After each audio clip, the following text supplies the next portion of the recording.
The prices of commodities and the prices of products are going to go up, especially if the value of the dollar keeps going down. Then prices are really going to go up. Now, when prices go up, your antiques and your collectibles go up.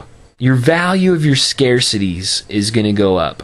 Irreplaceable, limited availability, scarce collectibles. Now, I know what you're thinking. You're thinking to yourself, it's really difficult to sell those types of things, and you pay too much to get them.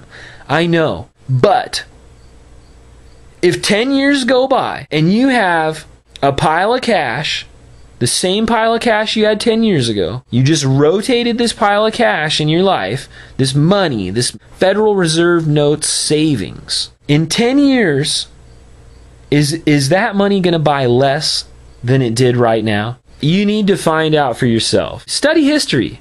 History is going to tell you. If you put that same pile of cash into a couple of original Babe Ruth baseball cards, a clawfoot cherry wood, really well crafted table, preserving the condition and the quality of these items does play a role. Antique coins, antique silver coins. There's a lot of other categories you can get into here. Bone china, antique real silverware, collector's guns. Maybe they're going to appreciate because they're in limited availability, and there's a lot of people who collect that type of thing. Yeah, all of those things are going to be difficult to sell. The point is, when it's hard to sell, you're going to prefer to work and be productive. And that's what we need out of Americans right now. We need to produce something, along with bringing our deficit spending back down to earth. Think about my 70%, 30% theory. Think about my rewarding for spending under budget theory. I want to know, has anywhere done this? I want to know, is there a county, a municipality? Is there somewhere that has done this before? They know that this works, that it doesn't work. I'm curious. What can I do, one guy, to increase the value of the dollar? One thing that you can do for sure to increase the value of the dollar is to encourage the backing of a Federal Reserve note paper currency with silver or gold. That's how it used to be. Go to a coin store, go to a collectible store, buy a silver certificate. Look on that silver certificate where it could be redeemed in silver. That's the way it used to be. You used to be able to redeem your paper currency for silver. That's what it means to be backed by gold or silver. That's what it means. Some people take it a step further and they say that, well, all money, all coinage needs to be silver or gold. All money. Well, okay. All money, silver or gold.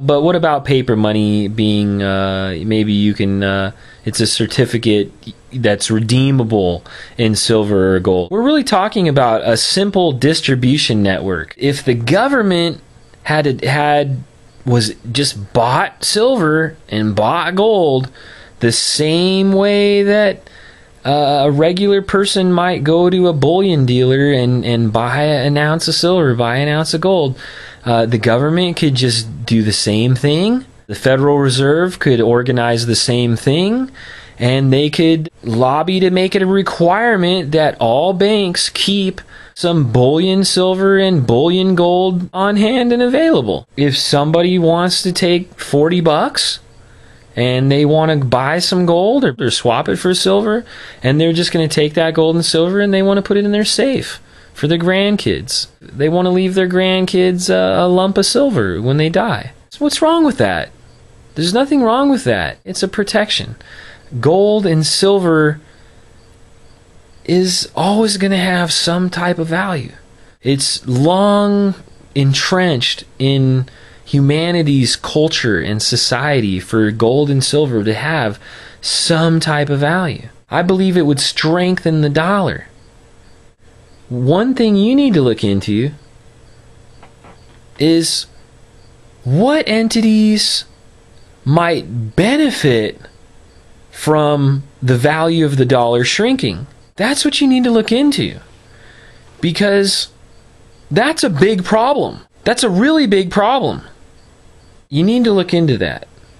Why does some entity benefit from the dollar devaluing? Who benefits? If the dollar devalues, let's say that the dollar collapsed 60%. It's a worst case scenario. The dollar collapsed 60%. I don't know if that's a liberal or conservative estimate, but let's say that that happened. It's a worst case scenario. We don't know. A meteor hits and it's an emergency, and the value of the dollar collapses. There's a lot of spending, and people are really uncertain. And so, the value takes a big dive. What happened to your silver? What happened to your gold? Would you be protected by the paper currency that you've saved up? Could you go and get the same amount of gold or silver with that paper currency after the event? Would you get the same amount of gold or silver for the same amount of paper currency? That's where it's really debatable. Maybe you wouldn't. Maybe you would take a loss. Maybe you would end up with far less silver if the dollar devalued.